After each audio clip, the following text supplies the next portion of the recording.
Hello बच्चों, video number 1 में मैंने आपको सर्वेश्वर दयाल सक्सेना द्वारा रचित मानवीय करुणा की दिव्य चमक पाठ का सार और लेखक परिचय बताया था। आइए अब हम इस वीडियो में लेखक सर्वेश्वर दयाल सक्सेना द्वारा रचित मानवीय करुणा की दिव्य चमक पाठ का जो है व्याख्या करेंगे शब्दार्थ सहित। तो शुरू करते हैं पाठ मानवीय करुणा की दिव्य चमक। फादर को जहरपाद से नहीं मरना चाहिए था। जिसकी रगों में दूसरों के लिए मिठास भरे अमृत के अतिरिक्त और कुछ नहीं था, उसके लिए इस जहर का विधान क्यों हो? यह सवाल किस ईश्वर से पूछे? प्रभु की आस्था ही जिसका अस्तित्व था, वह देह की इस यातना की परीक्षा उम्र की आखिरी देहरी पर क्यों दे? एक लंबी पादरी के सफ़ेद चोगे से ढकी आकृति सामने है। गोरा रंग, सफ़ेद झाई मारती भूरी दाढ़ी, नीली आँखें, बाहें खोल गले लगाने को आतुर, इतनी ममता, इतना अपनत्व इस साधु में अपने हर एक प्रियजन के लिए उमड़ता रहता था। ये मैं 35 साल से इसका साक्षी था, तब भी जब वे इलाहाबाद में थे और तब भी जब वे दिल्ली आते थे। आज उन बाहों का दबाव मैं अपनी छाती पर महसूस करता हूँ। लेखक सर्वेश्वर दयाल सक्सेना जो फादर कामिक बुल्के की मृत्यु पर काफ़ी दुखी हैं और इस पद में इस गद्यांश में उन्होंने उनके व्यक्तित्व पर प्रकाश डालते हुए कहा है कि फादर को जहरबाद एक बीमारी, जिसे इंग्लिश में गैंग्रीन कहते हैं, कहते उसे नहीं मरना चाहिए था। कि जिसकी रगों में, रग यानी जिनकी नसों में दूसरों के लिए मिठास भरा हो और वो दूसरों को हमेशा अमृत जैसे शब्दों से तसल्ली देते हों, और उन्हें इस गैंग्रीन नामक बीमारी से मरना, ये कहाँ का विधान है, कहाँ की नीति है? प्रभु की आस्था ही कि प्रभु के प्रति जिनकी आस्था हो, अस्तित्व हो, वह देह की इस पीड़ा की परीक्षा उम्र की आखिरी दहली पर, कि उम्र का आखिरी पड़ाव चल रहा है और वो अब जो है आखिरी उम्र के पड़ाव में उनकी ऐसी दर्दनाक मृत्यु जो उनके शरीर को काफ़ी कष्ट देती हैं। उनके बाहरी व्यक्तित्व के बारे में बताते हैं कि वे लंबे कद वाले थे और पादरी अर्थात जो चर्च में रहने वाले जो फादर कहते हैं कि सफ़ेद चोगे, सफ़ेद पूरा एक तरह से पहनावा उनका, ढकी आरती सामने, ऐसा लगता है साक्षात में सामने है। उनका गोरा रंग था और उनकी जो दाढ़ी थी, भूरी दाढ़ी थी जिसमें कहीं कहीं सफ़ेद बाल आए हुए थे, नीली आँखें थी उनकी, और हमेशा बाहें खोलकर जैसे हर किसी को गले लगाने के लिए बेचैन रहती थी। उनकी इतनी ममता, इतना अपनापन उस साधु अर्थात फादर जो थे, वो हर अपने मिलने वाले के प्रति उनका प्रेम ऐसे उमड़ता था। लेखक कहते हैं कि मैं 35 साल से इस बात का गवाह रही हूँ कि जब वे इलाहाबाद में आए तब भी, और जब वे दिल्ली आए थे, और आज उनकी बाहों का दबाव मैं अपनी छाती पर महसूस करता जब गले लगाने के लिए हमेशा बाहें खोल कर लगाते थे और गले लगा लेते थे, तो ऐसा लग रहा कि जैसे अभी भी मैं उनके गले में लगा हुआ हूँ। फादर को याद करना एक उदास शांत संगीत को सुनने जैसा है। उनको देखना करुणा के निर्मल जल में स्नान करने जैसा था और उनसे बात करना कर्म के संकल्प से भरना था।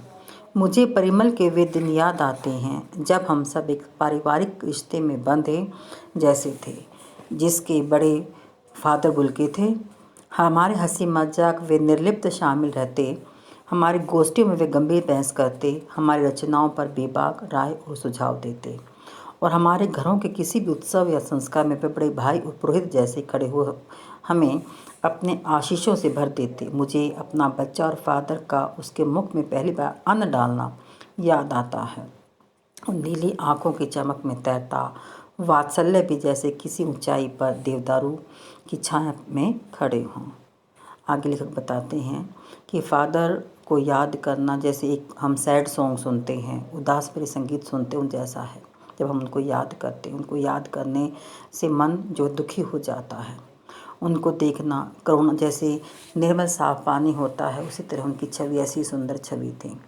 लेखक बताते कि मुझे वो दिन याद आते हैं कि जब हम एक उनकी गोष्ठी थी परिमल, उसमें हम इकट्ठे होते थे और हम सभी जितने भी लेखक थे पारिवारिक रूप से एक रिश्ते में बंधे हुए थे। और उनमें सबसे बड़े थे फादर बुल्के। वे हमारे हर तरह के हंसी मजाक में बिना किसी भेदभाव के, बिना किसी शर्त के वो शामिल हो जाते थे। और हमारी जो हम गोष्ठियाँ थे, जो हमारे सम्मेलन होते थे, वो बड़ी गंभीर बहस उसमें लेते थे। हमारी रचनाएं थी, उन रचनाओं में वो अपने बेबाक बिना किसी रोक टोक के सुझाव देते थे। और जब हमारे घरों में यानी जितने भी इनके परिजन थे, सभी के घरों में उनके प्रत्येक तीज त्योहार उत्सव में और जो भी संस्कार होते थे, उन्हें बड़े भाई और पुरोहित जैसे वो खड़े हो जाते थे और उन्हें ढेरों आशीर्वाद देते थे। लेखक बताते हैं कि मुझे वो दिन याद आता है कि जब मेरा बच्चा था और फादर जो हैं उनके मुख में पहली बार अन्न डाल रहे थे। उनकी नीली आंखों में मेरे बच्चे के प्रति पूरा प्रेम वात्सल्य झलक रहा था। और जैसे किसी ऊंचाई पर देवदारों की छाया से खड़े हो, जब मेरा बच्चा जो गोद में था और वो खड़े थे, जब मेरे बेटे के मुंह में अन्न डाल रहे थे, तो ऐसा लग रहा था कि उन्होंने अपनी सारी ममता, अपना प्रेम मेरे बेटे पर ही उड़ेल दिया है। अब आगे कहाँ से शुरू करूं? इलाहाबाद की सड़कों पर फादर की साइकिल चलती दिख रही है। वह हमारे पास आकर रुकती है, मुस्कुराते हुए उतरते हैं। देखिए देखिए, मैंने उसे पढ़ लिया है और मैं कहना चाहता हूँ, उनको क्रोध में कभी नहीं देखा, आवेश में देखा है और ममता तथा प्यार में लबालब झलकता महसूस किया है। अक्सर उन्हें देखकर लगता कि बेल्जियम से इंजीनियरिंग के अंतिम वर्ष में पहुंचकर उनके मन में सन्यासी बनने की इच्छा कैसे जाग गई। जबकि घर भरा पूरा था, 2 भाई 1 बहन, माँ पिता सभी थे। लेखक बताते हैं उनके साथ बिताया हुआ समय मैं कहाँ से शुरू करूँ। वो समय जब वो इलाहाबाद में आए थे और इलाहाबाद की सड़कों पर फादर साइकिल चलाते दिखाई देते थे और जब हमारे पास आकर उनकी साइकिल रुक जाती थी और वे बड़े मुस्कुराते हुए उतरते और फिर कहते, देखी देखी मैंने उसे पढ़ लिया है। अर्थात वो कोई किताब पढ़ते तो जैसे कुछ बताते तो वो कहते कि हाँ मैं उसको पढ़ लिया है। और मैं कहना चाहता हूँ, इनको क्रोध में कभी नहीं देखा। लेकिन बताते कि मैंने हमें उससे कभी क्रोध में नहीं देखा और हमेशा आवेश यानी जोश भरे हुए देखा है। ममता और प्यार में हमेशा उनके झलकता हुआ दिखाई देते रहे हैं। अक्सर उन्हें देखकर ऐसा लगता है कि बेल्जियम में इंजीनियरिंग के अंतिम वर्ष में पहुंचकर उनके मन में सन्यासी बनने की इच्छा कैसे जागी होगी। जबकि उनका भरा पूरा परिवार था, 2 भाई थे, 1 बहन और माता पिता, अर्थात पूरा परिवार था उनका। अब आगे आपको अपने देश की याद आती है? मेरा देश तो अब भारत है। मैं जन्मभूमि की पूछ रहा हूँ। हाँ आती है, बहुत सुंदर है मेरी जन्मभूमि, रैम्स चैपल। घर में किसी की याद, माँ की याद आती है, बहुत याद आती। लेखक कहते जब हम उसके परिवार के बारे में पूछते तो वो पूछता मैं पूछता कि क्या आपको अपने देश की याद आती है? तो कहते हाँ मेरा देश तो भारत है। तो मैं पूछते कि क्या जन्मभूमि की बात कर रहा हूँ मैं आपसे? तो कहते हाँ आती है कि मेरी जो जन्मभूमि है रैम्स चैपल, अर्थात बेल्जियम के रैम्स चैपल जगह के रहने वाले थे फादर कामिक बुल्के। फिर लेखक पूछते क्या घर में किसी की याद आती है? तो कहते हैं माँ की याद आती है और बहुत याद आती है। फिर अक्सर माँ की स्मृति में डूबे जाते देखा है। उनकी माँ की चिट्ठियाँ अक्सर उनके पास आती थी। अपने अभिनय मित्र डॉक्टर रघुवंश को वह चिट्ठियों को दिखाते थे। पिता और भाइयों के लिए बहुत लगाव मन में नहीं था। पिता व्यवसायी थे, 1 भाई वहीं पादरी हो गया था, 1 भाई काम करता है, उसका परिवार है। बहन सख्त और जिद्दी थी। बहुत देर से उसने शादी की। फादर को 1 आध बार उसकी शादी की चिंता व्यक्त करते उसे उस दिनों देखा था। भारत में बस जाने के बाद 2 या 3 बार अपने परिवार से मिलने भारत से बेल्जियम गई थी। लेकिन मैं तो सन्यासी हूँ, आप सब छोड़कर क्यों चले आए? फिर कई बार वो अपनी माँ की यादों में खो जाते हैं फादर कामिक बुल्के और अपनी माँ की चिट्ठियाँ वो उनके जो बहुत ही क्लोज मित्र थे डॉक्टर रघुवंश उनको दिखाते थे। और पिता और भाइयों के प्रति उनका विशेष लगाव नहीं था, क्योंकि पिता एक व्यवसाय थे यानी बिजनेसमैन थे, और बिजनेसमैन होने के कारण कभी कभार बहुत ही कम परिवार की देखभाल कर पाते थे। तो एक भाई थे जो वहीं किसी चर्च में पादरी बन गए थे, और एक और भाई था जो अपना काम धंधा करता था, उसका अपना परिवार था। बहन थोड़ी ज़िद्दी और सख्त थी, यानी कि उसकी जो हटी थी वो जो मनमाता वही करती थी, और उसने शादी बहुत देर से की थी, और फादर कामिक बुल्के को उसकी शादी को लेकर चिंता होती रहती थी। भारत में बस जाने के बाद कभी 2 या 3 बार वो भारत से बेल्जियम मिलने अपने परिवार से गए थे। फिर कहते, लेकिन मैं तो सन्यासी हूँ, आप सब छोड़ो कैसे चले, क्यों चले आए? लेखक उनसे ये बात पूछते तो वही जवाब देते कि प्रभु की इच्छा थी। वह बालकों की सी सरलता से मुस्कुरा कर कहते थे, माँ ने बचपन में ही घोषित कर दिया था कि लड़का हाथ से गया, और सचमुच इंजीनियरिंग के अंतिम वर्ष की पढ़ाई छोड़ फादर बुल्के सन्यासी होने जब धर्म गुरु के पास गए और वो कहा कि मैं संन्यास लेना चाहता हूँ, तथा एक शर्त रखी। संन्यास लेते समय संन्यास चाहने वाले की शर्त रखा जाता था कि मैं भारत जाऊँगा। फिर वो थोड़ा हंसकर कहते प्रभु की इच्छा थी, और फिर बालकों की तरह मुस्कुरा देते थे। और माँ ने उनके व्यवहार को देखते हुए, फादर कामिक की माँ ने तो उसे बचपन में घोषित कर दिया था लड़का हाथ से जा रहा है, लेकिन परिवार वालों ने, पिता ने उसकी तरफ कोई ध्यान नहीं दिया। और सचमुच इंजीनियरिंग के लास्ट ईयर तक आते आते उन्होंने फादर कामिक बुल्के ने सन्यासी होने की सोच ली थी। और जब वे वहाँ धर्मगुरु के पास गए, अर्थात जो उनके बड़े पादरी थे वहाँ गए, तो कहा कि मैं तो संन्यास लेना चाहता हूँ, तथा उन्होंने एक शर्त रखी कि मैं जो संन्यास लेकर भारत जाऊँगा। क्योंकि जब कोई संन्यास लेता है तो उसे सन्यासी की जो शर्त रखी जाती थी तो शर्त मान लेते थे। तो उन्होंने कहा कि मैं भारत में जाऊंगा, और उनकी ये शर्त मान लगी। भारत जाने की बात क्यों उठी, तब लेखक ने उनसे बात पूछी तो उन्होंने कहा कि नहीं जानता, बस मन में यही था कि मैं भारत आ जाऊं। और फादर कामिक बुल्के की शर्त मान ली गई, और वह भारत आ गए। पहले जीसेट संघ में 2 साल पादरियों के बीच धर्माचार की पढ़ाई की, और फिर 9-10 वर्ष दार्जिलिंग में पढ़ते रहे। कलकत्ता से बीए किया, और फिर इलाहाबाद से उन्होंने एमए किया। यानी कि उन्होंने जीसेट संघ में था 2 साल जो पादरियों के बीच रहकर जो धार्मिक शिक्षा ग्रहण की, फिर 9-10 साल दार्जिलिंग में वो रहे, और फिर वहाँ से कलकत्ता से उन्होंने बीए किया, और फिर इलाहाबाद आ गए, और इलाहाबाद से उन्होंने एमए किया। उन दिनों डॉक्टर धीरेन्द्र वर्मा हिंदी विभाग के अध्यक्ष थे। शोध प्रबंध प्रयाग विश्वविद्यालय के हिंदी विभाग से रहकर 1950 में पूरा किया रामकथा उत्पत्ति और विकास। परिमल में उसके अध्याय पढ़े गए थे। फादर ने मातरलिंग के प्रसिद्ध नाटक ब्लू बर्ड का रूपांतरण भी किया है, नीलपंछी। जब फादर कामिक बुल्के हिंदी में एमए कर रहे थे तो उस समय हिंदी विभाग के अध्यक्ष थे डॉक्टर धीरेन्द्र वर्मा, और उन्हीं की देखरेख में उन्होंने पीएचडी की, और जो 1950 में उन्होंने पूरी कर ली थी। और उन्होंने रामकथा उत्पत्ति और विकास नामक अपना शोध ग्रंथ लिखा था, और परिमल में उनके अध्याय भी छपे थे।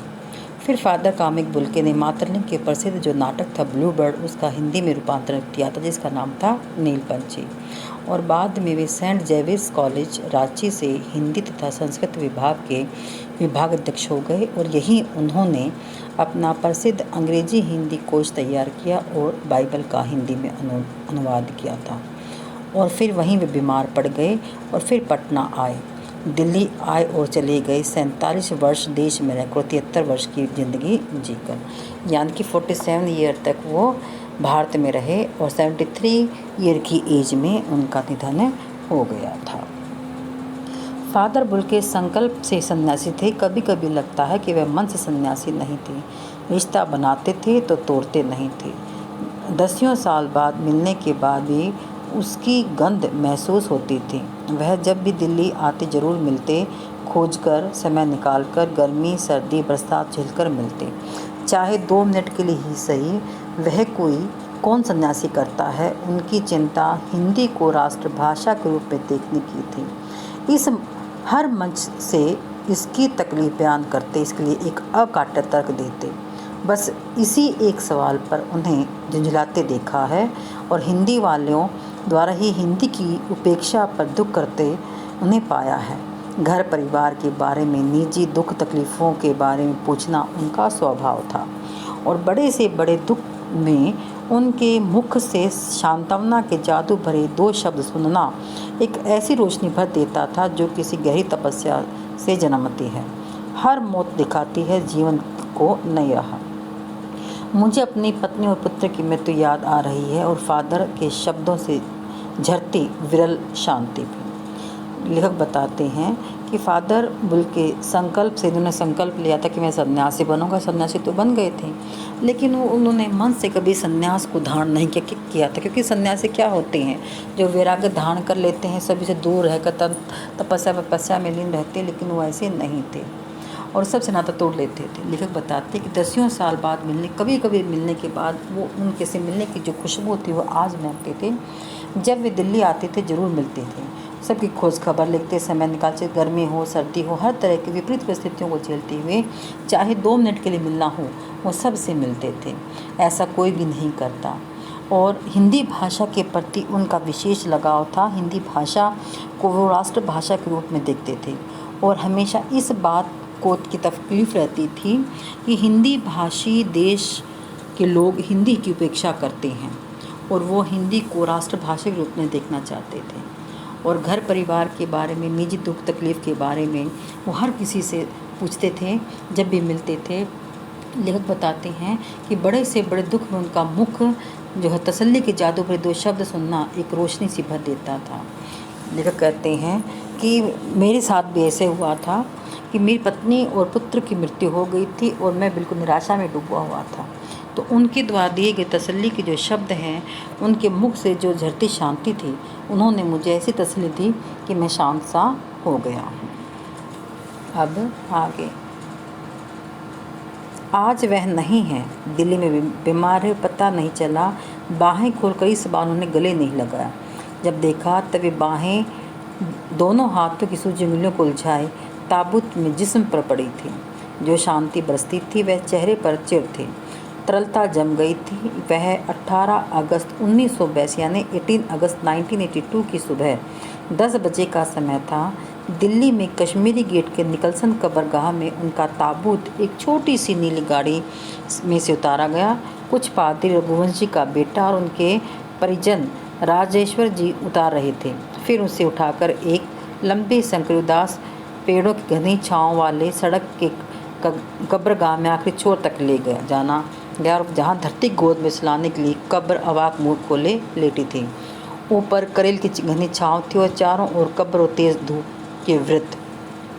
जयेंद्र कुमार, विजेंद्र स्नातक, अजीत कुमार, डॉक्टर निर्मल जैन और मसीही समुदाय के लोग, पादरीगण, उनके बीच में गैरिक वस्त्र पहने इलाहाबाद के प्रसिद्ध विज्ञान शिक्षक डॉक्टर सत्यप्रकाश, डॉक्टर रघुवंश जी, जो अकेले उस संकरी सड़क की ठंडी दास में बहुत ही पहले से खामोश दुख की किन्हीं अपरिचित आहटों में दबे हुए थे, सिमट आए थे कब्र के चारों तरफ। बताते कि जो हमेशा सबसे मिलने के आतुर हो रहे थे, आज वो एक ताबूत में लेटे हुए थे, दोनों हाथों की उंगलियां आँखों में फंसाई हुई थी उन्होंने।